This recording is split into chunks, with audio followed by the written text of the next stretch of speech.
ভাগ্য কত অদ্ভুত ব্যাপার তাই না?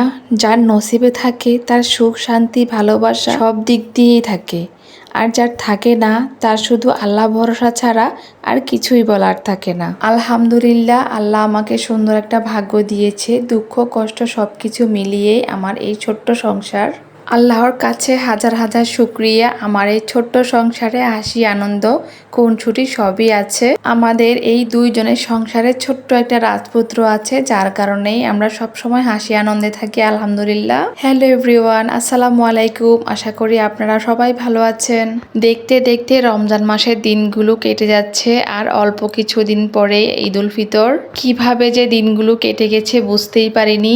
এই রমজান মাসের পুরোটা সময় আমি আর সাফওয়ান মিলে ইফতারি করি, মা ছেলে মিলে এটা ওটা বানিয়ে খাই।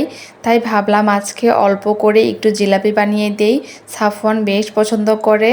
এর আগে আমি কখনো ট্রাই করিনি, তাই আজকে আমি এখানে ময়দা আর বেসন গুলে নিয়েছি। জানি না পারফেক্ট হবে কিনা। একটা বোতল নিয়েছি, এটার মধ্যে পুরো লিকুইডটা আমি দিয়ে দিব। ঢাকনার মধ্যে একটা ছিদ্র করে নিয়েছি যেন সুন্দর করে পেস্টটা হয়। বাসায় জিলাপি বানানো হয় না, মাঝে মধ্যে বাইরে থেকে কিনে নিয়ে আসি। আর দেখলাম সাফওয়ান এটা খুব পছন্দ করে, তাই ভাবলাম আজকে ট্রাই করি। প্রথম জিলাপির পেস্টটা ভালো করে দিতে পারিনি, ব্যাটারটা একটু পাতলা হয়ে গেছে আমার কাছে মনে হচ্ছে। তারপরে সুন্দর করে পেস্ট দেওয়া ট্রাই করেছি। এরপর চিনি শিরাতে দিয়ে উল্টে পাল্টে প্লেটে উঠিয়ে রেখেছি। এখানে আমি কড়াইতে তেল দিয়ে বানাচ্ছি, তাই একটা একটা করেই দিচ্ছি। ফার্স্ট টাইম যেহেতু, তাই ভাবলাম আজকে একবার ট্রাই করি, তারপর বেশি করে একদিন বানিয়ে তারপর খাওয়া যাবে। এই পেস্টটা আমি দিতে না জানলেও কিন্তু জিলাপিটা বেশ মুচমুচে হয়েছে। এরপর ভালো করে শিখে তারপর আপনাদের সাথে একদিন রেসিপি শেয়ার করব ইনশাল্লাহ। এই তো কথা বলতে বলতে আমার জিলাপিগুলো কমপ্লিট। মা ছেলের জন্য সুন্দর করে রেডি করে ফেলেছি।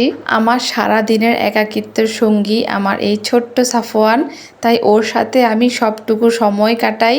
সেটা আমার কাজের ফাঁকে হোক কিংবা ওর সাথে খেলা করে হোক। সারাটা দিন আমার সাথে থাকলেও দিন শেষে তার বাবাকেই সে বেশি ভালোবাসে।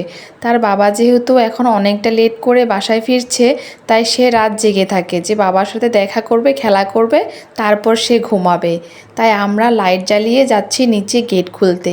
যেহেতু অনেকটা লেট হয়ে গিয়েছে, গেট অফ করে দেয়, তাই চাবি দিয়ে আমরা গেট খুলবো, তারপর সাফওয়ানের বাবা বাসায় ফিরবে। এই তো চাবি নিয়ে অপেক্ষা করছি ওর বাবা আসা পর্যন্ত। আসলে প্রত্যেকটা সন্তানের কাছেই তার বাবা একটু স্পেশাল হয়। সারাটা দিন শেষে বাবাকে দেখে তার মনে একটা আলাদা আনন্দ কাজ করে, শান্তি কাজ করে।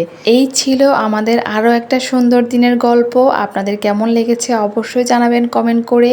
আর সেহরিতে আপনারা কারা দুধ কলা দিয়ে ভাত খান অবশ্যই জানাবেন সেটা কমেন্ট করে। সবাইকে আবারও ধন্যবাদ জানিয়ে শেষ করছি। আল্লাহ হাফেজ।